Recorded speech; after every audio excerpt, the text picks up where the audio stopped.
আসসালামু আলাইকুম ভিউয়ার্স, কেমন আছেন আপনারা? আশা করি ভালো আছেন। আগামীকাল ঈদ, আপনাদের সবাইকে জানাচ্ছি ঈদের আগাম শুভেচ্ছা, ঈদ মোবারক। আমি ঈদের জন্য একটা রেসিপি নিয়ে আসলাম। আমি খাসির মাংসের কোরমা রান্না করব, তো সহজভাবে। নতুন নতুন যারা রান্না করতে শুরু করেছেন তাদের জন্য আমার এই রেসিপিটা বেশি হেল্পফুল হবে। আমি বাজার থেকে 3 কেজি পরিমাণ খাসির মাংস নিয়ে আসছি। সেটাকে এখন আমি প্রসেস করব, কীভাবে রান্না করব সেটা আপনাদেরকে দেখাবো। আমি খাসির মাংসগুলো এখন এগুলো কেটে বেছে সুন্দর করে ধুয়ে নিব। দেওয়ার পর আমি রান্না শুরু করব। খাসির মাংসগুলো আমি ভালো করে ধুয়ে নেব। এখন আমি খাসির মাংসগুলো গরম পানি দিয়ে সুন্দর করে ধুয়ে নিয়েছি। বন্ধুগণ, আপনারা খাসির মাংসকে ফুটন্ত গরম পানি দিয়ে ধুয়ে নেবেন, তাহলে খাসির যে একটা বাজে স্মেল থাকে সেটা থাকবে না। আমি এতে 1 বাটি পরিমাণ পেঁয়াজের কুচি দিয়ে দিয়েছি, 250 গ্রামের মতো। এর মধ্যে আমি ধনের গুঁড়া দিয়ে দিলাম 2 টিস্পুন, জিরে গুঁড়া 2 টিস্পুন, লাল মরিচের গুঁড়ো 2 টিস্পুন দিয়ে দিলাম, আর 3 টেবিল চামচ আমি আদা বাটা দিয়ে দিয়েছি, আর 1 স্পুন আমি জয়ফল জয়ত্রী গুঁড়ো দিয়ে দিলাম। এখন আমি গোটা গরম মশলাগুলো দিয়ে দিলাম, এলাচ, লবঙ্গ, দারচিনি, তেজপাতা সব দিয়ে দিলাম। 2 টেবিল চামচ টক দই দিয়ে দিলাম। এগুলো আমি সব ভালো করে মাখিয়ে নিব।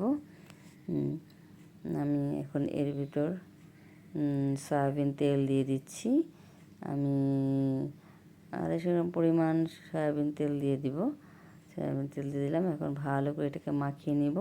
মাখিয়ে আমি এটা 1 ঘন্টা পরিমাণ ম্যারিনেট করার জন্য রেখে দিব। মেয়ের যতটা সময় ধরে বেশি রাখা যাবে তত ভালো। আমি 1 ঘন্টার মতো রেখে দিচ্ছি। কমসে কম 1 ঘন্টা রাখতে হয়। আমি 1 ঘন্টা পরিমাণে রাখবো, যেহেতু আমার ঈদের দিনের রান্না আরও অনেক ধরনের রান্না আছে। এর জন্য আমি এটাকে 1 ঘন্টাই মিনিট আমার 1 ঘন্টা হয়ে গিয়েছে। আমি এখন চুলার উপর দিয়ে দিলাম ঢাকনা দিয়ে। এটাকে আমি 20 মিনিটের মতো ঢেকে রেখেছিলাম। এখন ঢাকনা উঠিয়ে দেখছি কী অবস্থা। এটা আমি নেড়ে চেড়ে দেখছি, মাংস থেকে পানি উঠে গেছে। সব মাংস থেকে যে একটা পানি ওঠে সেটাকে ভালো করে কষিয়ে শুকিয়ে নিতে হয়। আমি এটা শুকিয়ে নেব। আমি ভালো করে নেড়ে চেড়ে দেখলাম। এখন আবার আমি ঢেকে দিব কিছুটা সময়ের জন্য। আবার ঢাকনা উঠিয়ে দেখছি যে পানিটা আগের চেয়ে অনেকটা শুকিয়ে গিয়েছে।